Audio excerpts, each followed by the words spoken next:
Bueno, saludamos a Alberto Fernández, candidato a presidente por el Frente de Todos. Alberto, buen día. Ernesto Tenemos te saluda. ¿Cómo te va? ¿Cómo te va, Ernesto? ¿Cómo andas? ¿Bien? Bastante bien, sí, por suerte bastante bien. ¿Ya repuesto? Y más o menos, sí, tratando de reponerme, ¿viste? Cuando uno vuelve un día antes de lo que debe volver y ahí peleándola. Bueno, está bien. Alberto, a ver, me parece que es un buen día para hablar un poquito de economía a partir del reportaje que Guillermo Nielsen ayer dio en Perfil, y que vos dijiste, bueno, es un tipo con el que tengo relación, pero no es mi referente económico, dijiste ayer por la noche. Sí, lo que dije exactamente es que el problema es que todos tienen como la urgencia de saber quién es mi referente económico. Yo con Guillermo soy amigo hace muchos años, y obviamente que lo escucho mucho.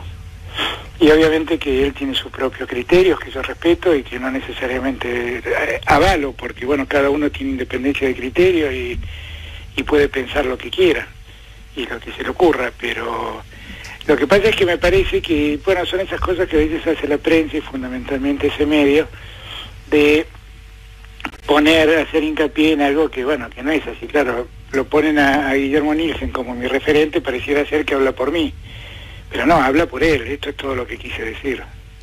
Está bien, pero a ver, hay dos niveles en el reportaje que a mí realmente me llamó la atención porque tiene la postura, una postura pro mercado muy activa y muy militante.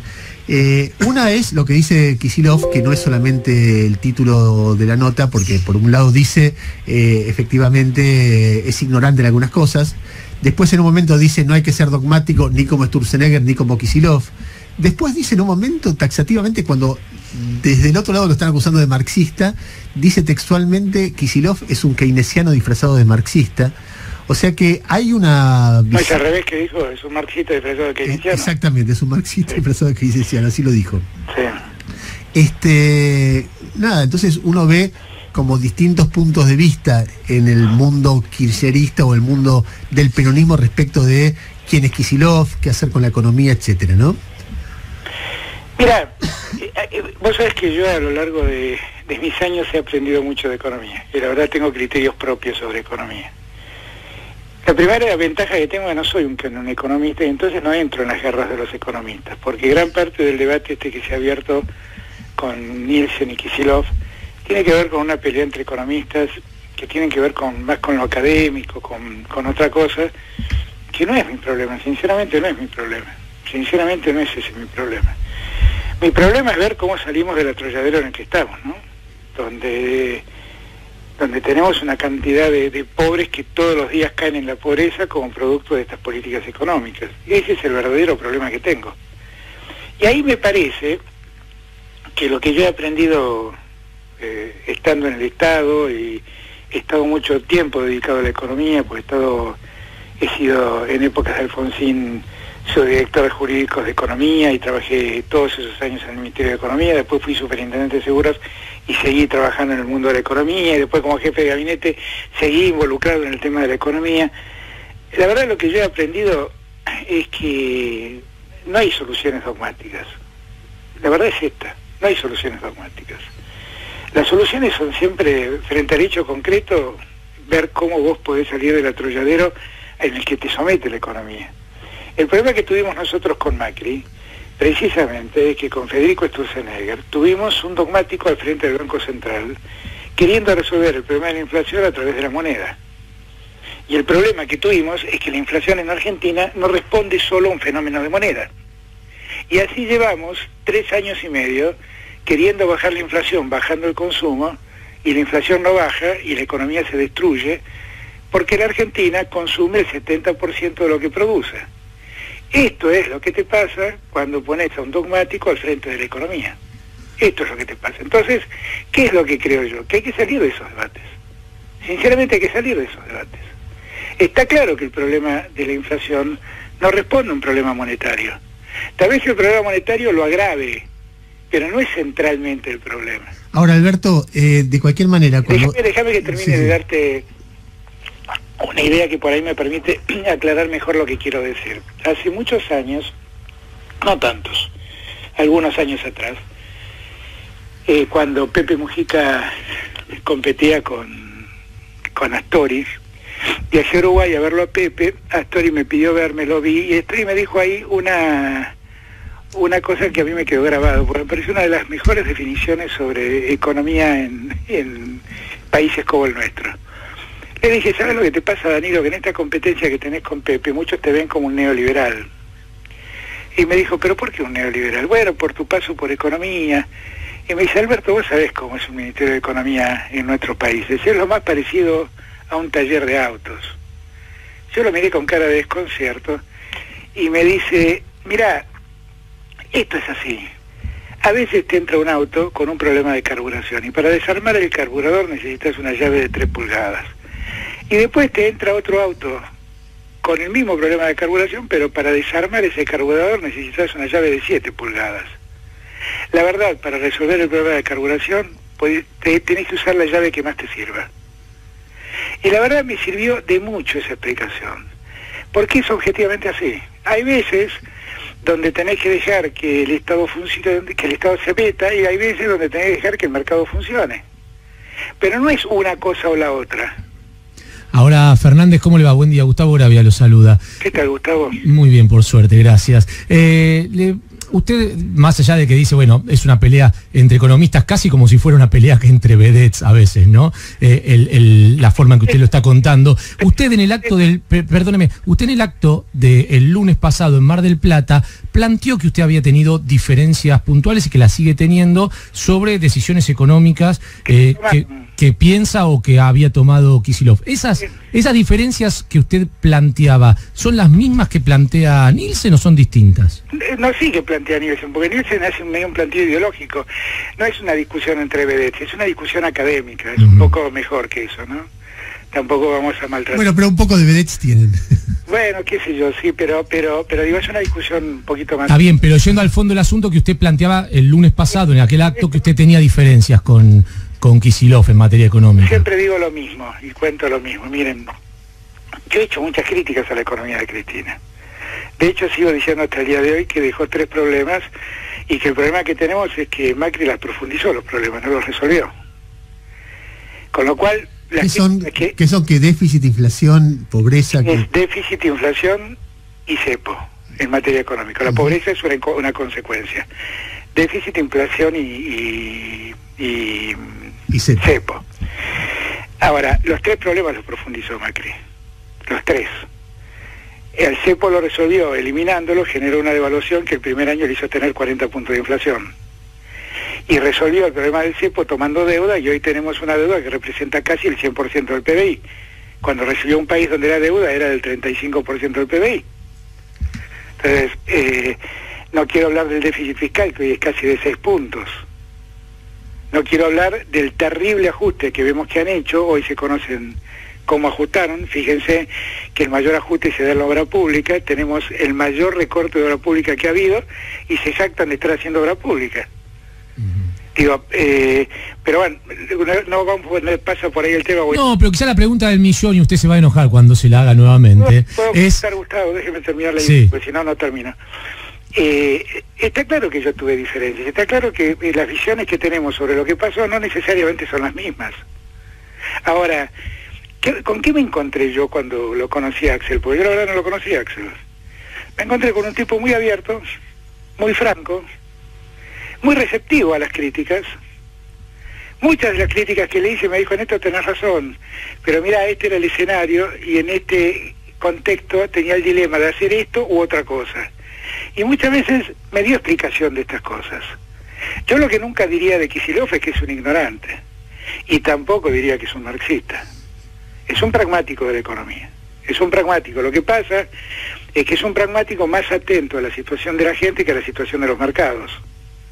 Y tal vez allí, y esto no es un descalificativo para nadie a Guillermo, a quien quiero, respeto y valoro, pero tiene que ver con un problema de formación. Uno es un economista más más pragmático, y el otro es un economista que vive en el mundo financiero. Esta es la diferencia. Es muy fácil de ver. Tal vez sea más pragmático, no sé, se me ocurre que Kicillof, si yo pienso en términos de visión general, me parece que Nielsen es un economista más pero esa es mi opinión, y Axel Kicillof es alguien que busca algo distinto en medio de la economía. Creo que tiene que ver con eso, me parece que tiene que ver con eso, no es alguien más, Nielsen, es un economista formado en el mundo financiero. Los economistas del mundo financiero tienen también una mirada diferente a los economistas con una mirada productivista. También pasa esto. Por eso cuando yo hablo de discusiones académicas, me refiero un poco a eso. Tiene que ver... Ahora, hay puntos, déjame una pregunta concreta. Cuando Nielsen dice, le preguntan qué haría Alberto, le dice, bueno, reforma laboral tiene que haber, porque con estas leyes no se puede seguir laburando. Bueno, pero es que en eso yo no estoy de acuerdo con él. Yo no estoy de acuerdo. Es decir, vos no querés que tenga que haber una reforma laboral. Pero te explico por qué. A mí me parece que tenemos otras urgencias. Viste, yo me pregunto cómo es esta historia de la Argentina, donde para que la Argentina progrese tenemos que sacar derechos. Yo esa parte no la entiendo. Y en este punto yo me paro en un punto, ¿no? En un tema. Mira, nosotros llegamos al gobierno con Néstor, con una economía que empezaba a repuntar tímidamente, pero que durante los 4 años y medio que nosotros fuimos gobierno, creció a un ritmo promedio del 8% anual. En esa economía existían estas leyes laborales y leyes aún peores que las presentes. Por ejemplo, existió una ley que establecía la doble indemnización. Si vos echabas a alguien, tenías que pagarle el doble de indemnización que lo que correspondía inicialmente. Así creamos 4,5 millones de empleos. ¿Eran las leyes laborales el problema? No, el problema era la economía. En una economía paralizada como la nuestra, todo es un enorme costo. Es un enorme costo el trabajo, es un enorme costo la luz, es un enorme costo el gas, todo cuesta mucho, porque no entra plata, porque no se vende. Entonces lo que tenemos que hacer es poner en marcha la economía y no priorizar el tema en una reforma laboral. ¿Qué reforma laboral con la cantidad de desempleados que hay? Con la precarización que hizo Macri en todos estos años. Nosotros nos olvidamos. Macri llama emprendedores a un chico que con su bicicleta, pagando una mochila, sale a hacer delivery. Se llenó la Argentina de, entre comillas, emprendedores. ¿Qué reforma laboral están hablando? La verdad lo que tenemos que hacer es poner en marcha la economía, volver a encender la economía. La economía está apagadísima, está moribunda. Entonces, yo quisiera poner las cosas con las prioridades que corresponden. Si no, corremos todo detrás de la declaración que hace un señor Cabrales. Y la verdad no es eso lo importante. El señor Cabrales piense como piense. Nosotros estamos pensando en una comunidad que tiene que volver a ponerse de pie y en una economía que tiene que volver a levantarse. Si el señor Cabrales no vende café, cualquier empleado le va a costar mucha plata. Esto es lo que hay que entender. Alberto Fernández, Jairo Stracha lo saluda, ¿qué tal? Buen día. Pero ¿cómo estás? ¿Bien? Bien, el otro día escuchaba que usted hacía la enumeración de las cuestiones centrales de economía y ponía en el primer lugar al superávit fiscal, como en la época de Néstor Kirchner, y pensaba que una de las vías de mejorar el superávit fiscal o de reducir el déficit es combatir la evasión. Y hace algunos días veía una manifestación de dirigentes de la Cámpora en favor de Cristóbal López y Fabián de Sousa, que están siendo juzgados por presunta evasión de 8.000 millones de pesos. ¿Usted ahí comparte esa mirada o lo ve como una presunta fuente de recaudación por haberse quedado con impuestos que no corresponden? No, son cosas distintas, Jairo, no mezcle las cosas, pues son cosas totalmente distintas. A ver. No, son cosas muy diferentes. Vos tenés un 50% de la economía en negro. No es Cristóbal López. Es el 50% de la economía en negra. Macri subió 10 puntos la economía en negro. Entonces, la verdad es que vos pensás que el déficit fiscal se iba a arreglar con eso. No, bueno. Ya es una causa judicial que se termine de investigar, listo. Eso es otro tema. Si vos pensás que eso es lo que arregla el problema fiscal, no. No, claramente con un caso no se arregla, pero sí es cierto que que haya cerca de 10.000 millones de pesos en un solo empresario, a uno lo hace pensar que debe haber uno y tantos más que ayudarían. Quiero aclarar, hay 600 millones de pesos en el mano del presidente que blanqueó dinero. Claro. Hay muchos casos, te puedo contar. Hay 120.000 millones de pesos blanqueados que salieron del sistema financiero y que nunca pagaron impuestos por eso. ¿Y usted comparte la mirada de que es un preso político en este caso o no llega tanto como dice? Yo nunca compartí la mirada del preso político. Creo que hay detenciones arbitrarias, que es otra cosa. El preso político es alguien que está detenido sin causa. Acá hay causas, muchas de ellas inventadas, ¿eh? Todos se ponen muy nerviosos cuando el presidente de la Corte de Buenos Aires lo dice. Yo ni lo conozco al presidente de la Corte, pero debería ser un llamado de atención para todos, Y respecto de la conducción económica en un eventual gobierno suyo. ¿Puedo terminar? Sí. No, perdón. Sí. Es tipo ametralladora, y no me dejan contestar una. Yo lo que les pido es centrar los problemas en su punto justo, ¿no? En su punto justo. A mí me parece que el problema fiscal es muy grave, Jairo. Es muy grave. Es muy grave. Y en gran medida está agravado porque el Estado dejó de recaudar. Porque la caída de la economía es tan estrepitosa, dejó de recaudar.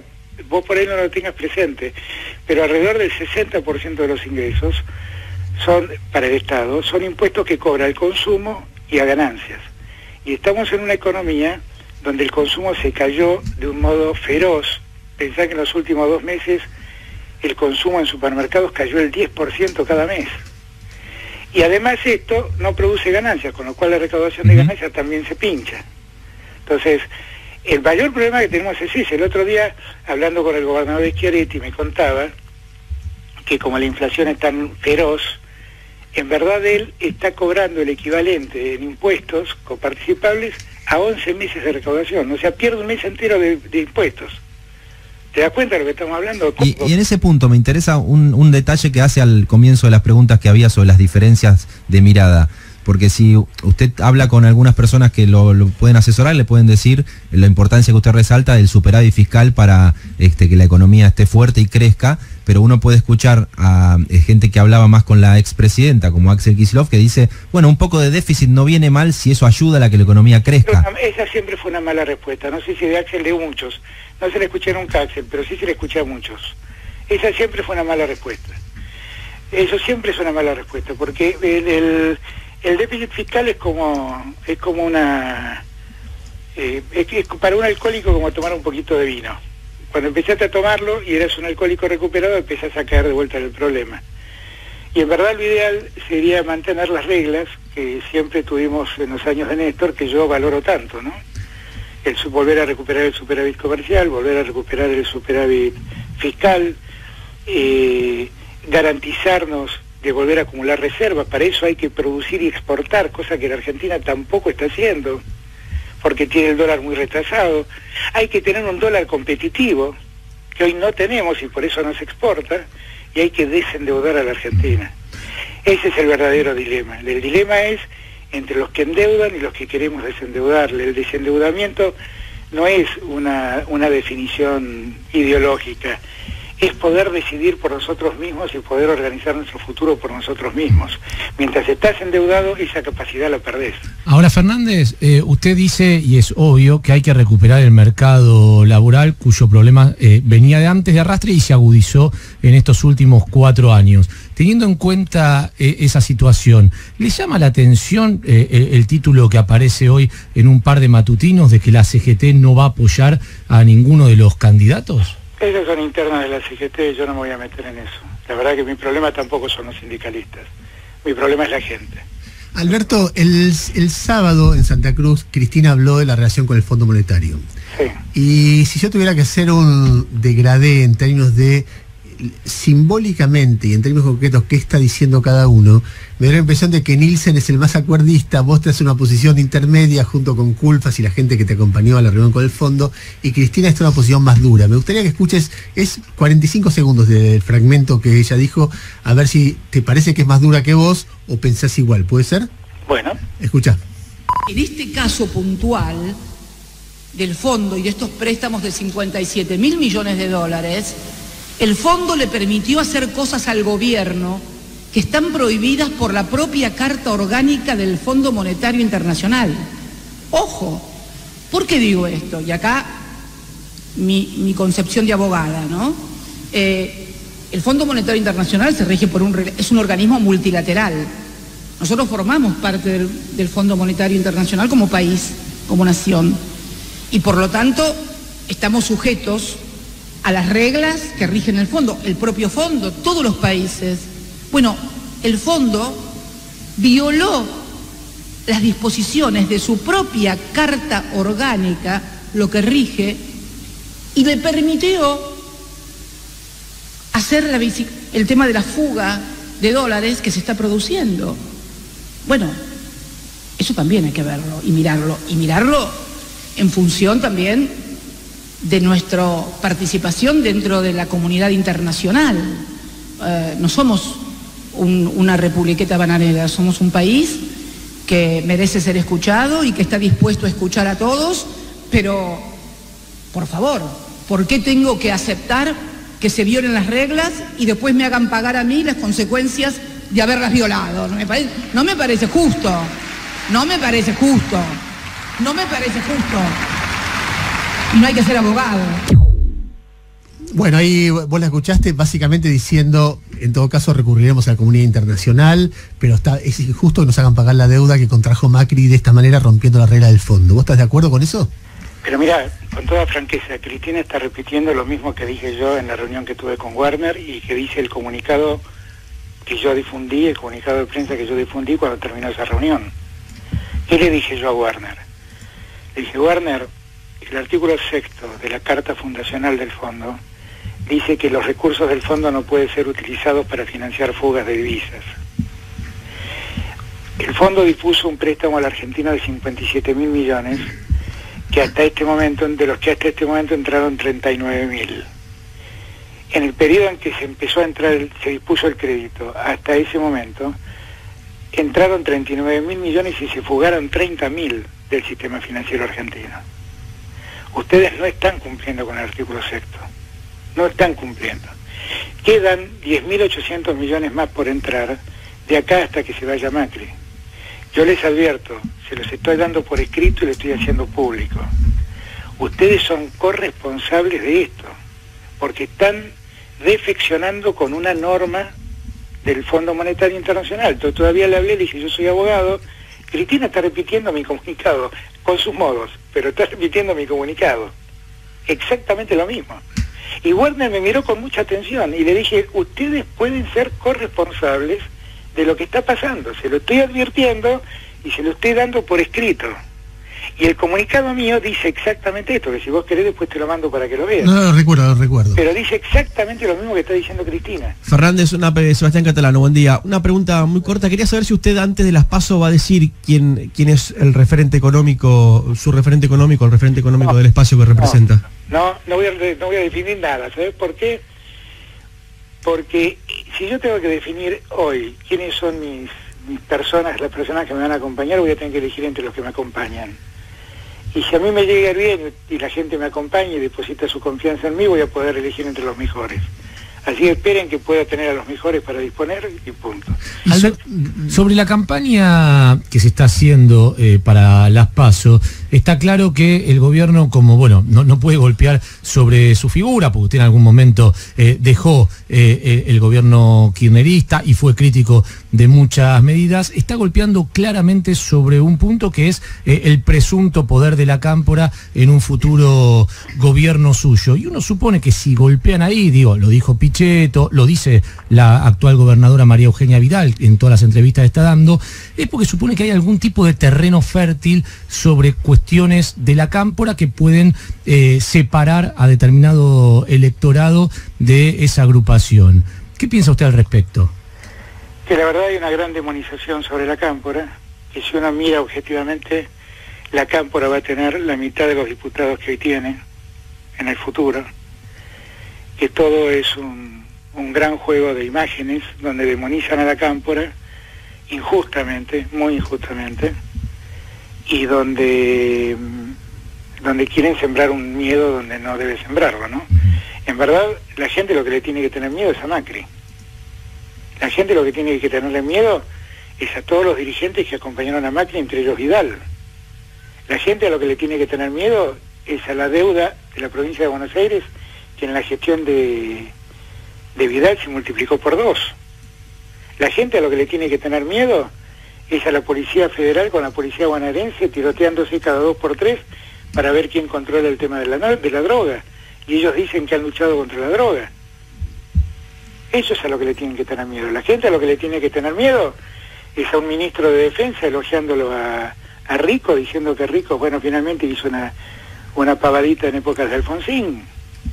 A eso le tiene que tener miedo a la gente, no a la cámpora. Y alguna, a ver, se puede pensar que había algunos discursos de referentes de la cámpora, qué sé yo, el Cuervo Larroque en su momento, o Tavis, que parecían tener un discurso medianamente hegemónico, le diría, para utilizar una palabra que se utiliza mucho desde hace unos años a esta parte. La tentación de, en el caso de que usted gane, se vuelva a tener ese discurso único. Sí, discurso hegemónico, un discurso único, perdón, sí. Entendí. Sí, esa tentación que puede estar latente, ¿usted cree que no existe? No, que han aprendido sobre algún error del pasado. Pero es que si hubieran querido avalar un discurso único, no me hubieran propuesto a mí nadie. Alberto, por último... Ahí, Gustavo, cuando me hacen estas preguntas, me pregunto si ustedes me conocerán a mí, porque la verdad es que yo he sido un gran enemigo de todo eso. Sí. Un gran enemigo, y lo sigo siendo. No es que ahora que me toca estar al frente cambie de oposición, ¿eh? La mejor política es la política que se abre, la política donde se debate, la política donde todos tienen algo para sumar y después tenemos síntesis, encontramos síntesis del debate. Pero la idea de una política, un partido político que se parezca a un cuartel donde uno manda y todos obedecen, que no cuenten conmigo para hacer eso. Los años de mayor riqueza política fueron los años en que la sociedad argentina debatió. Fue cuando más crecimos. Alberto, finalmente, y tiene que ver con esto en algún sentido, la semana pasada hubo todo un debate alrededor de 3 episodios que hubo en tu relación con periodistas, uno con Mercedes Ninzi, otro con Jonathan Viale y el último con periodistas cordobeses, donde hubo un forcejeo al llegar vos al aeropuerto. Carlos Treci, ¿qué dice? Te iba a preguntar eso, si hay alguna mirada autocrítica respecto de esto. Que debo entender cómo juegan algunos y cómo se juegan a veces las cosas en los medios. La verdad es que con Mercedes, a quien conozco hace mucho tiempo, y nunca pensé que las cosas iban a derivarse a lo que se derivó, lo que le pedí es, por favor, Mercedes es muy insistente como movilera. Soy generoso en el concepto. Es muy insistente. La tenía al lado gritándome sin parar, y yo le pedía por favor que me deje hablar, y ella no paraba. Cuando quise pasar a atender a otro compañero de ella, otro periodista, para que me pregunte, ella seguía gritando, y ahí la miré y le dije, estás perdiendo toda seriedad. Pero se lo dije en este tono, estás perdiendo toda seriedad, Mercedes, por favor. Tanto fue así, quiero ser franco, que algunos aplaudieron. Nunca pensé que esto se convertía en un maltrato. Cuando llegué a Córdoba y prendo el celular y me parece la alerta de la noticia de Clarín de que yo la había maltratado, en el acto le escribí y le dije, Mercedes, nunca quise eso, sinceramente. Solo quise llamarte a la reflexión y ella me agradeció, bueno, ya pasó. Digo, la verdad es que ahí se montó una historia que no existía y entiendo cómo funciona. Después con Jonathan, lo que me pasó es que es muy antipático esto, porque todos ustedes hablaron conmigo todo este tiempo y yo siempre me presté a lo que estamos haciendo ahora. Hablar. Yo quiero preguntarle a alguno de ustedes si yo alguna vez llamé por teléfono para que me entrevisten, o si alguna vez llamé y dije frente a la entrevista, por favor no me pregunten de tal cosa, no me pregunten de tal otra. Jamás dije eso. Jamás dije eso. Jamás lo hice y jamás lo haría. Ahora, la verdad es que me pregunten por cosas que hacen otros, me cae muy mal. Y que me digan, bueno, lo que pasa es que en su espacio hay una persona que hizo tal cosa, o hay una persona que trató así a los periodistas, usted lo va a... Pero yo nunca lo traté así. Yo nunca hice eso. Y la verdad es que me parecen preguntas poco honestas, francamente lo digo. Poco honestas, porque a uno lo hacen contestar sobre la conducta del otro. ¿Qué dice? ¿Por qué no le preguntan al otro? No, me pregunten a mí, si yo no soy así. Y a ustedes les consta que no soy así. Finalmente, respecto del incidente de Córdoba, ese fue el más patético de todos.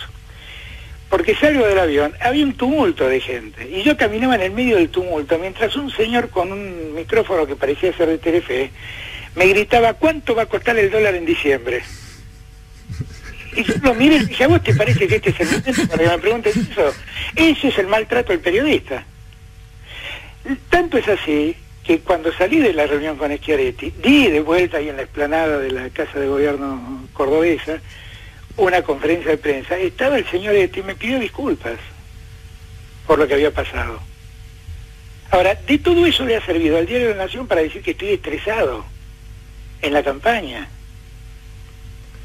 Yo no sé la verdad si está estresado o no, Fernández. Lo que pasa que cuando usted dice, bueno, ¿por qué no le preguntan al otro o hablan siempre sobre el otro? Es que el otro es probablemente la figura política más convocante. Uno lo ve cuando hace actos y es su candidata a vicepresidente. Cristina la es, Gustavo, Cristina la es, pero también Cristina sabe que cuando tuve diferencia con ella puse los puntos sobre las ideas. Está bien, pero usted sabe que es inevitable siempre que se le pregunte sobre su candidata a vicepresidente, teniendo en cuenta la centralidad que ella tiene, no solo, digo, sobre la fórmula, sino sobre este país en general en la parte política. Yo lo entiendo. Pero no me preguntes sobre cosas que precisamente yo marqué diferencias con Cristina. Alberto, déjame decir simplemente para cerrar, igual mi opinión acá no importa, en todo caso vale tu mirada sobre esos episodios. Y los periodistas, el periodismo es un fenómeno de muchas caras, de muchas cabezas, muy anárquico, que a veces pregunta bien, a veces pregunta mal, etcétera. Y parte del rol de un líder es medirse con ese desafío. Si uno se mide en 3 hechos puntuales, de manera como tiene 3 hechos como gestos destemplados respecto de esto, y sobre todo participando vos de un espacio que por mucha gente independiente dice, che, ¿qué onda con el periodismo? Hubo mucho conflicto, ¿cómo sigue esta historia? Y aparece esto, ¿no? A mí me parece ilógico que diga, che, ¿qué pasa con Alberto Fernández? Finalmente, ¿es más de lo mismo o no es más de lo mismo? No me parece que sea una operación, me parece que forma parte de un debate. No, pero yo te creo esto, pero yo el debate que ustedes plantean, yo lo veo como un debate honesto. Y todo lo que ustedes me están preguntando, yo lo siento como preguntas honestas, no lo siento de otro modo. Pero déjame decir que de ahí a decir que yo sufro un estrés de campaña, hay una diferencia, ¿no? Aunque se te hace fácil la cadena, dijo Sirvena ayer. Claro, digamos que hay una diferencia, ¿no? A mí no, justamente si hay algo que no se me sale es la cadena. Yo lo que pregunto es, mira, al lugar donde voy, me siento y doy una conferencia de prensa sin condicionamientos. Todo el que quiere preguntar puede preguntar. Todos. Lo que sí también es cierto, y no esperen que lo sea, es que yo sea un político, que yo deje de ser un político y me convierta en un producto de la comercialización de la política. Yo no voy a hacerme un coaching, yo sé lo que pienso, yo sé lo que creo, yo creo saber cómo comunicarlo y no voy a entrar en las reglas que me piden. Porque para si quieren tener un presidente coachado, ahí lo tienen a Macri, que repite los discursos que le escriben sin saber lo que está diciendo. Yo sé lo que digo, aunque a veces lo digo de un modo más destemplado, si quieren. Bueno, será mi condición humana, simplemente. Pero no es más que eso, Yo he respetado siempre a todos y siempre he hablado con todos. Y lo que pido es, de todos, un mínimo de honestidad a la hora de hacer los análisis. Simplemente, es lo que pido. Pero bueno, lo que sí creo... Ernesto, es que aprendí, ¿viste? Se va aprendiendo. Yo ya sé también que tengo que lidiar con estos bueyes, así que lo haré así. Tendré que arar en esta realidad, tendré que tirar con mis bueyes en esta realidad, tendré que lidiar con esto, ¿viste? Pero aprendí. Y Alberto, ¿sentís? No esperen nunca más que salga de un edificio y de una conferencia. Alberto, ¿sentís que es parte de ese aprendizaje algunos errores de cuando era jefe de gabinete? No sé, la salida de Pepe Liayev de Radio Nacional. O... Eso, mirá, tengo un libro que me dedicó Pepe Liayev un mes antes de irse. Y me pone en el libro, gracias por la libertad que tuve para opinar todo este tiempo. El problema con Pepe Liayev lo expliqué 1000 veces, fue otro. Yo no quiero hablar porque ya no está Pepe, pero fue otro. Fue un contrato ventajoso para él, que no podía seguir durando en la Radio Nacional. Fue todo lo que pasó. No quiero hablar porque él no está y no quiero hablar, pero no fue la historia como se contó. Alberto, te agradezco la deferencia de habernos atendido. No sé si vos querés cerrar la nota de alguna manera. Gracias. Bueno. Gracias a ustedes. Bueno, volvemos a hablar. Gracias. Hasta luego. 9:22 de la mañana, Alberto Fernández, candidato presidencial del Frente de Todos, en una nota extensa con muchísimas definiciones aquí en la mañana de Radio con Vos. Me imagino cantidad de títulos que yo iba viendo, iba escuchando mientras él hablaba. Bueno, después los colegas, cada uno definirá de qué manera titula. 9:22, 9 grados 6. Seguimos juntos.